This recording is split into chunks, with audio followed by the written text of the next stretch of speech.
Here is Dostoyevsky's stated ambition when he sat down to write this novel: to portray a positively beautiful human being. Not a beautiful world, not a utopia. One man, one soul, genuinely, radically good. And he almost immediately ran into a problem, because the moment you put a genuinely good person inside a real human society, with its money, its gossip, its wounded pride, its desperate need to perform, something very strange starts to happen. The goodness doesn't fix things. It doesn't redeem anyone. It detonates. It causes chaos. It makes people behave worse than they did before. The Idiot is not a tragedy about a pure man destroyed by a corrupt world. That's too clean, too comfortable. This is a novel about what happens when absolute sincerity collides with human society, and neither one survives the impact entirely intact. Dostoyevsky once wrote to his niece that he feared he had failed, that the task was simply impossible, and he may have been right. But the failure, if that's what it is, produced one of the most electric, strange, and devastating novels in the Russian language, or any language. Let's talk about The Idiot. The novel begins in winter, on a train pulling into Saint Petersburg. Two young men fall into conversation. One is Parfyon Rogozhin, broad-shouldered, dark-eyed, overcoat thrown open, the kind of physical intensity that makes people instinctively move away. He's returning from the provinces after his father has died and left him a fortune. He's already half consumed by something. You sense it before you understand what it is. The other man is Prince Lev Myshkin, thin, pale, dressed inadequately for a Russian winter. He carries a small bundle. He's recently returned from a Swiss sanatorium where he spent several years being treated for epilepsy. He's 26 years old and has almost no money. He's heading to St. Petersburg because it's the only city in Russia where he has any distant family connection at all. And from the first pages, Myshkin is strange. Not strange in a threatening way, strange in a way that is difficult to categorize. He answers questions with complete honesty. He volunteers information about himself that most people would conceal. He describes his epileptic seizures in detail to a man he has known for 20 minutes. He talks about the Swiss village children he befriended, about a woman he watched being led to her execution, about how the color of the sky looked at the exact moment he thought he might die. He is not performing openness. He simply has no mechanism for concealment. Rogozhin finds him fascinating and slightly incomprehensible. The reader does too. This is not a saint. Let's be clear about that. Myshkin is naive about money, disastrously passive at crucial moments, capable of causing enormous harm without intending any. He walks into situations that most people would read from across a room and quietly avoid. And he walks in directly, with his face completely open, and everything falls apart. He says the wrong thing at the wrong moment and calls it honesty. He can't tell the difference between compassion and romantic love, and this inability does tremendous damage. There is also the epilepsy itself, which Dostoyevsky, who had the condition, understood from the inside. Just before his seizure, Myshkin experiences a brief, extraordinary state, a feeling of clarity and harmony so absolute that it seems to contain more meaning than the entire rest of his life combined. And then the seizure comes, and he wakes up broken, confused, sometimes unable to speak. The novel treats this not as metaphor, but as literal experience, a man who genuinely touches something transcendent and is physically destroyed by it every time.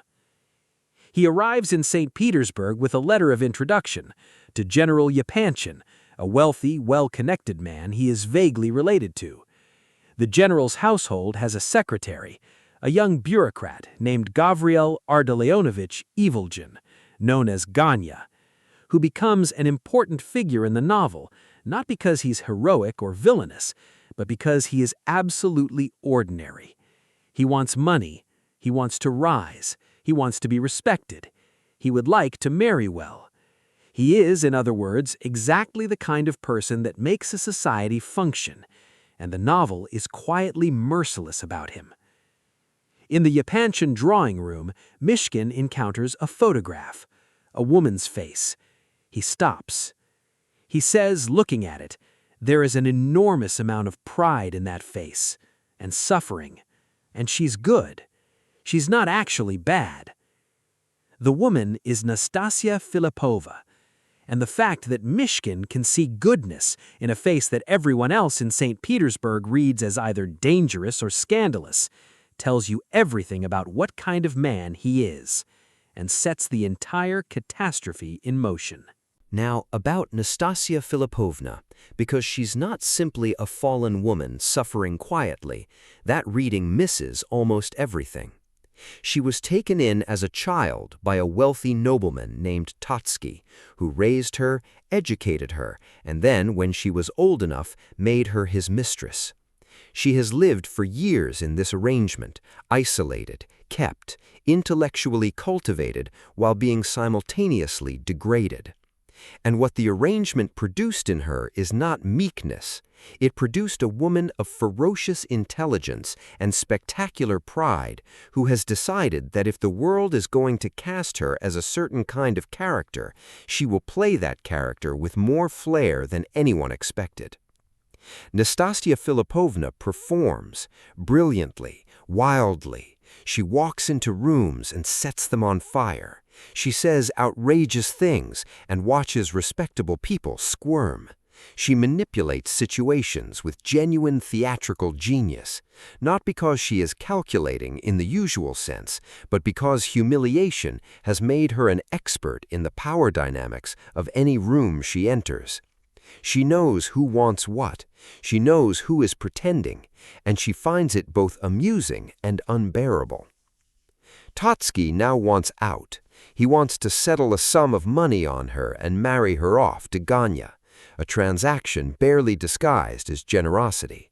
Nastasya knows exactly what this is. She's not fooled for a single moment.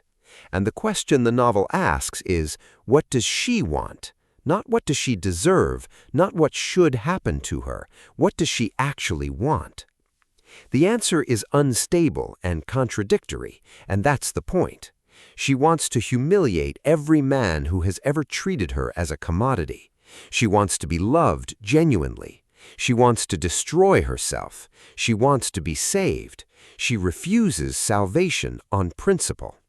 These desires don't resolve. They collide, publicly, repeatedly, spectacularly.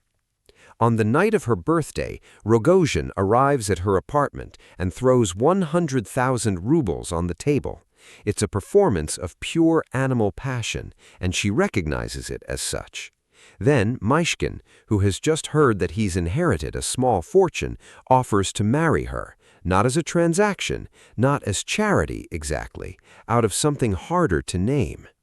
She burns the money, or rather, she throws the entire bundle into the fireplace and tells Ganya he can have it if he reaches in and takes it. Ganya stands there, shaking, staring at it, willing himself to move and unable to. This is pure Dostoyevsky. The scene is farcical and devastating simultaneously. It's a comedy of greed and humiliation played out in someone's living room while people watch in horror. Then Nastasya leaves with Rogozhin. Not because she loves him, the novel is not that simple. She goes with Rogozhin because his obsession, in its way, is honest, because she does not believe she is capable of existing in the version of the world that Myshkin is offering her, and because, and this is the part the novel never quite lets you look away from, she has a furious, almost philosophical contempt for the idea that she needs to be rescued. She refuses Myshkin's proposal. She calls herself fallen. She calls herself shameless. But the way she says it is not grief, it's defiance. There is a woman who has been told what she is for so long that she has taken ownership of the definition, weaponized it, and turned it back on everyone who might pity her. This is probably a good moment to step back and talk about what the novel is actually about at its social level, because The Idiot is not only a love story, it's a portrait of a specific world.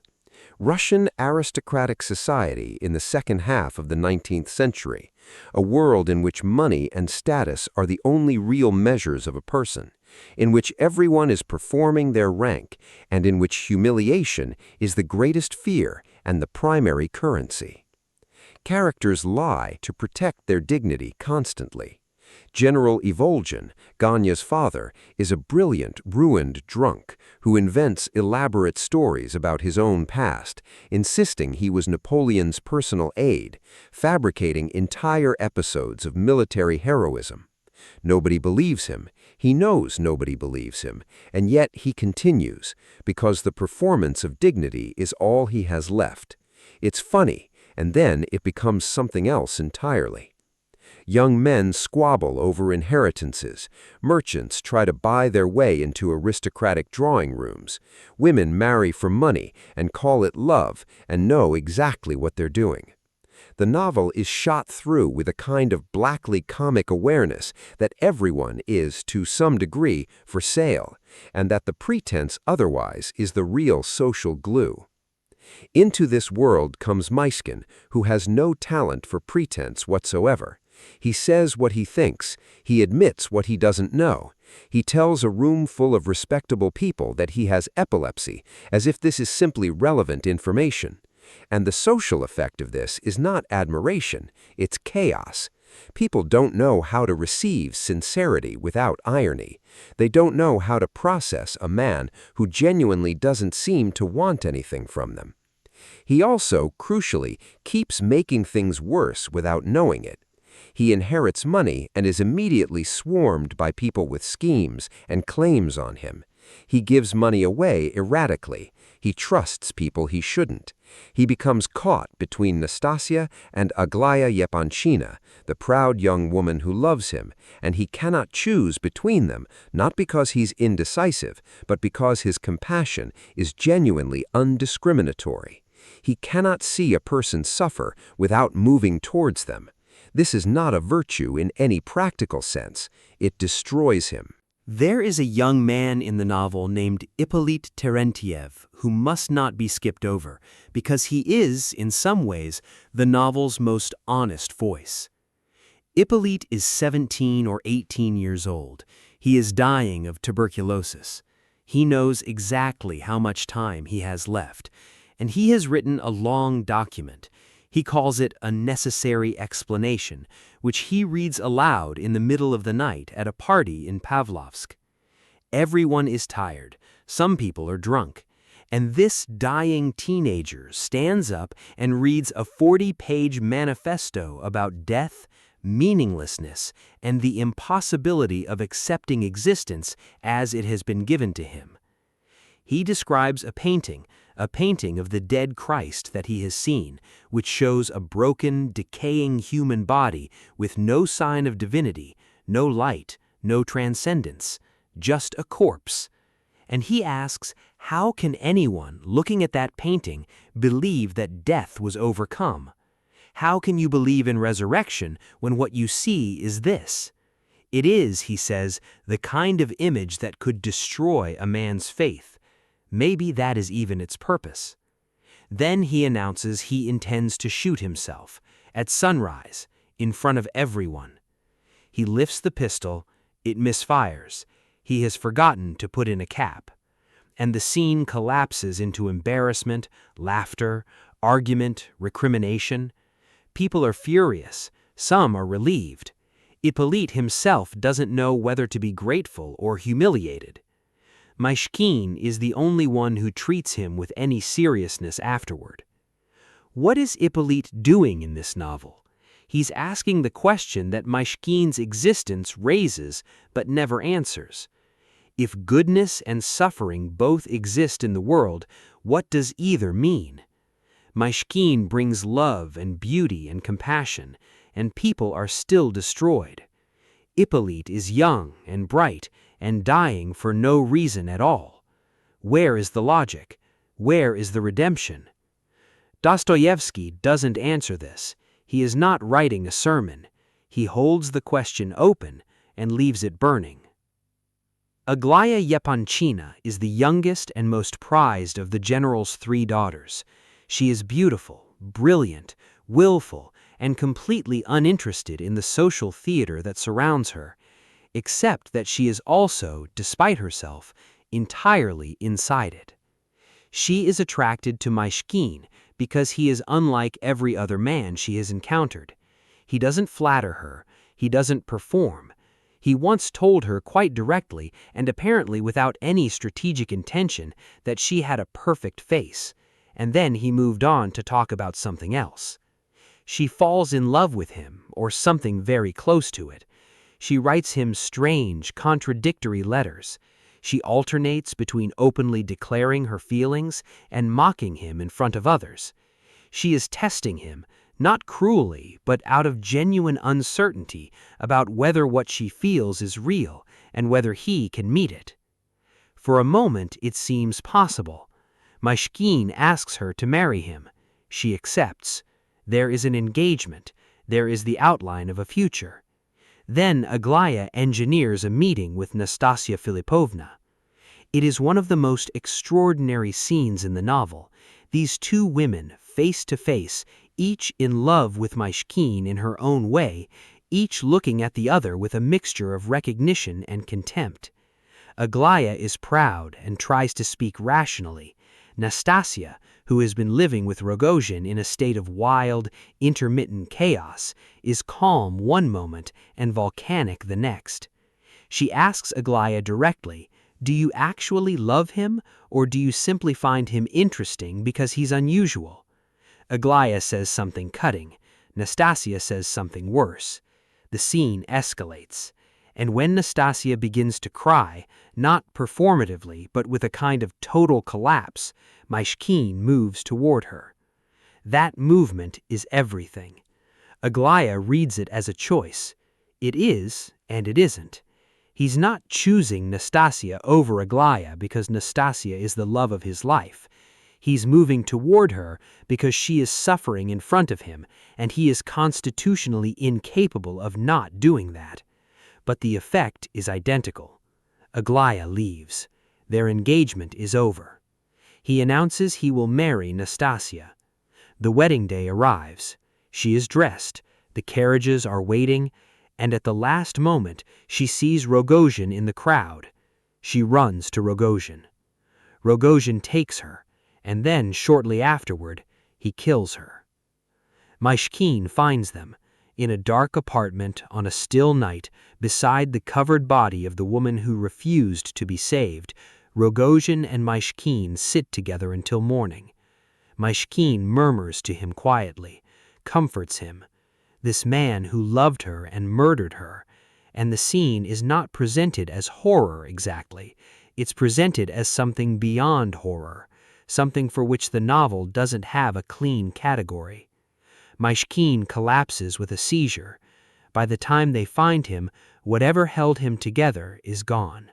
He is returned to the sanatorium in Switzerland. He doesn't speak coherently. He doesn't recognize anyone. The beautiful person has been destroyed, and the world continues, almost immediately as before. The instinct is to read the idiot as a religious allegory, Myshkin as a Christ figure, suffering for others, ultimately crucified by the world's indifference and sin. There is something to that. Dostoyevsky was a deeply orthodox Christian, and the novel's religious undertow is real. Myshkin talks about Christ with genuine reverence, and the question of whether divine goodness can exist inside fallen human life is one the novel takes seriously. But Dostoyevsky is too honest and too interested in irony to let the allegory lie flat, because the novel is equally about how Myshkin's goodness destabilizes everything it touches. He doesn't save Nastasya. His compassion for her destroys his engagement to Aglaya. His trust makes him financially easy to exploit. His inability to perform or strategize makes him, practically speaking, useless, not as a character judgment, but as a structural observation. Goodness, the novel suggests, without wisdom, without some capacity to navigate the world as it actually is, can become its own kind of violence. Not intentional violence, but the wreckage is real. This is the question that hits you hardest after you close the book. We live in a time that is deeply anxious about authenticity. We distrust performance. We idealize sincerity. We want people to be real with us. But Myshkin is about as real as a human being can possibly be, and the effect is catastrophic. So what does that mean? That performance is necessary? That some social fiction protects us? Or that we have built a world in which reality genuinely cannot function? Humiliation is also a strikingly modern theme in the novel. Character after character does terrible things to avoid being humiliated, or in response to being humiliated. Ganya obsesses over it. Nastasya weaponizes it. Rogozhin is driven by it. The entire social engine of the novel runs on shame and the desperate management of appearances. That is not a 19th century Russian problem. That is a human problem, and it hasn't gone anywhere. And Ippolit's question, the dying teenager's furious, unanswered question, remains completely open. If there is suffering that has no meaning, and goodness that cannot protect itself, and beauty that gets destroyed, what holds the world together? Dostoyevsky refuses to tidy this up. The novel ends in ruins and ambiguity, and that refusal to offer comfort is perhaps its most honest gesture. Dostoyevsky said he considered the idiot a failure. He felt he had not been able to fully realize the person he set out to create, that the perfectly beautiful man remained just out of reach. But perhaps the failure is the point. Because the truly extraordinary thing about this novel isn't what Myshkin is, it's what happens to everything around him.